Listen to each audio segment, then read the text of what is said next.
Iman Barlow, aiming for the top. That was when she was 5. She's now 28. And not only did she aim for the top, she got there and stayed there. Well, since then I've fought all around the world. I've fought in Australia, America, Thailand, China, all over Europe. I've had 110 professional fights with only 5 losses and 3 draws. I've won multiple European titles, multiple world titles. I've headlined bouts all over the world. So yeah, it's been going well. Iman is the world #1, as you might have gathered. Now here's a face you'll recognise for her brutal interviews with politicians. But 2 decades ago, Alison Mackenzie had a pad to thank for not getting a battering herself from this young man.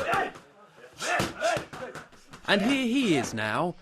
Ty is 24, and like his sister, has given much of his life to the sport. He's the British #1 at 55 kilograms. And in just over 2 weeks, he will be off to Bangkok alongside his sister for Thai boxing's premier event, the IFMAs. Once there, he will face the very best in the world. Oh yeah, I can't wait. I've done the IFMAs a few years ago when I was a junior, and I've never done it as a senior, so I'm really excited to go and compete in the senior level and see how well I can actually do. I imagine the standard when you get out there is phenomenal. Yeah, especially when you get Russians, Thais, people from all the way around the world. So you're not just fighting people from Europe, you're fighting everyone. So it was really good, that one. So what led this little lad and this little girl, who are from Melton Mowbray, to give so much of their life over to a sport like Thai boxing? While their coach is also their dad, and Mark Barlow has guided them every step of the way.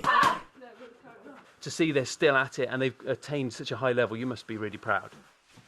Yeah, it's they've worked really hard though. It's a lot of sacrificing, training every day with the kids, missing birthdays, celebrations where everybody else is going out, and we have to train. But hard work pays off.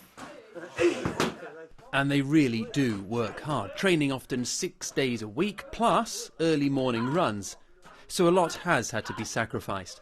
And when we reported on their early successes, we did question if they were too young to be so committed to a sport like this. There's no way to answer that definitively now. But Iman and Ty love their sport. Iman is a teacher and Ty a bricklayer. And of course they could have walked away years ago had they had enough. But quite the reverse. Iman will now be helping coach others within the Great Britain team, as well as competing. And Ty knows where his inspiration to be the best has come from. Oh, I just remember watching Iman when I was growing up, really. That's literally all I've done, just watch her, seeing her grow and wanting to be better. So, here I am now. Well, Ty and Iman will have another chance to be the best when they fly to Bangkok with their father on the 1st of December. He's really quick at the moment. Hey!